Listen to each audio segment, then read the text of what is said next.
Hi, this is Kimberly Bishop with the Bishop Law Firm. Welcome to our second podcast for our North Carolina Personal Injury Series.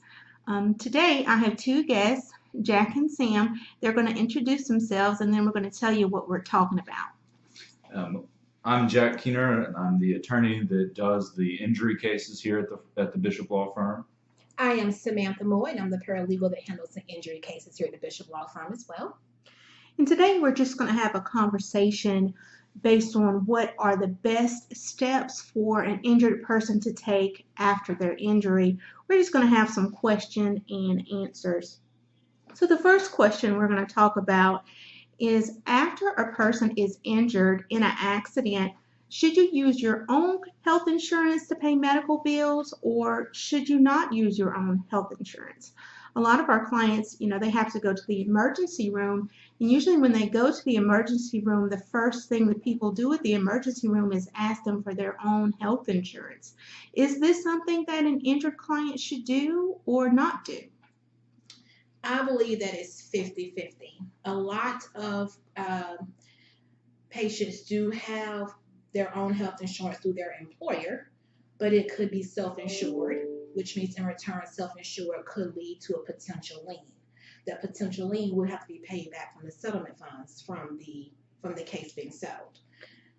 So when you say self-insured, are you talking about like Medicare or Medicaid? Well, that could be one of them, but ERISA, if their employer is self-funded, then they will have a potential ERISA lien that they will have to pay back. So one negative of giving your health insurance information is that you may actually have to pay your health insurance company back. Right, and they could also be a federal employee or state employee, and those also carry potential liens as well. Like most legal cases, the answer comes to it depends. So it'd be helpful to talk to an attorney to know what would be the best options for your particular case. But generally, as a rule, you would want to submit your bills to your insurance so that you can get those bills paid, and you don't have to worry with potentially having things put in collections while the months go by for your case to be resolved. So the answer is really, it depends. Yes, it depends. Welcome to the legal world. And if they do not have health insurance, then you will have to find a provider that will treat you on a lien basis. So do some chiropractors and physical therapists, will they treat people on a lien basis? Yes, especially if you say you've been injured in a motor vehicle accident or whatever type of injury that occurred, because that's guaranteed money for their treatment or their services rendered. So and the next question is, how soon after being in a car accident or being injured, how soon should a person file with the insurance company? Should they file right away? Should they wait until they get an attorney? Should they wait until they receive more medical treatment? Any insight on this? I think you should begin as early as possible.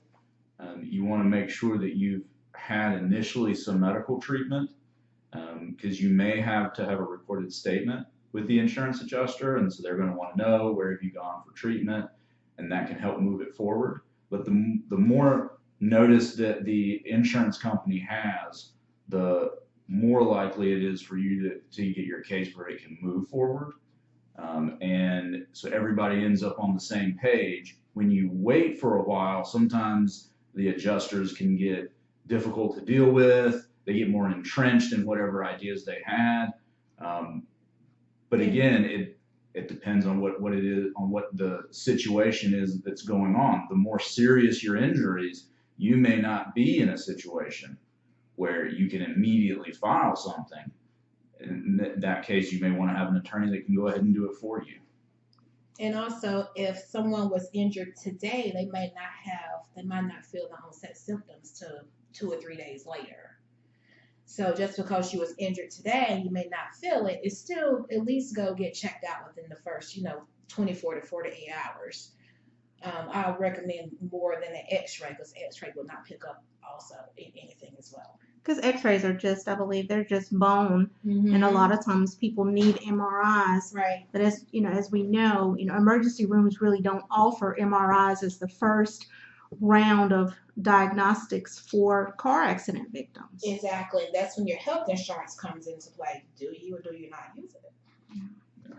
So what do you, a lot of our clients don't seem to understand that there's usually two different adjusters working on their case after they've been in a car accident. So one is the personal injury adjuster, and the other one is the car accident damage or property damage adjuster. Mhm. Is there a difference in how you deal with the two adjusters? Yes. So the bodily injury adjuster is basically what it says, bodily injury. They're going to want copies of your medical bills, your medical records, and sometimes they may even request prior records to make sure that you hurt your arm, but last week you didn't have arm surgery. So they're going to look for like pre-existing conditions. Exactly. Property damage is pretty much cut and dry. It is what it is. If you do not have an outstanding lien on your vehicle, then they will value the vehicle based off Kelly Blue Book value and give you what it's worth.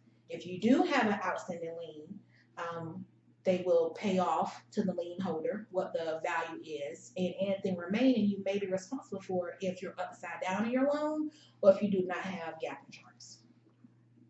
So going forward, talking about insurance adjusters, there are different opinions in the legal community of how to deal with insurance adjusters.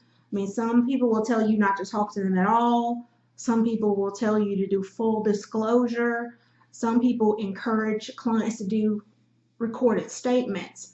I mean, what is your opinion on how to deal with the insurance adjuster? So my opinion on dealing with insurance adjusters depends on the type of case we're doing. If you're dealing with a slip and fall case, it may be more advantageous to go ahead and talk to the adjuster. A lot of times, if you fall in Lowe's home improvement, for example, that are going to be self-insured, and it doesn't benefit you in any way to kind of drag that process out, in my opinion. But as a general rule, I think it depends on the facts of the case and whether I feel like giving that information to an adjuster is actually going to benefit you in getting a claim accepted. If I don't, then I don't see any reason in talking to them. We'll give them a demand later, and they'll have all of the information they need in it.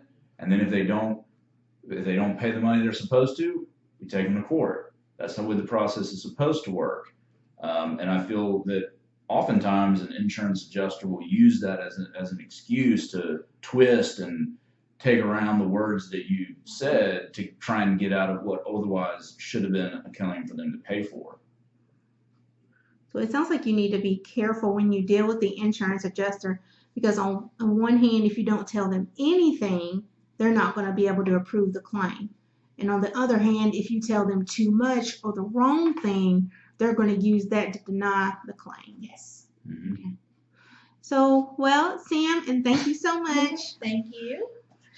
And this concludes our second podcast. Stay tuned for number 3. Thank you.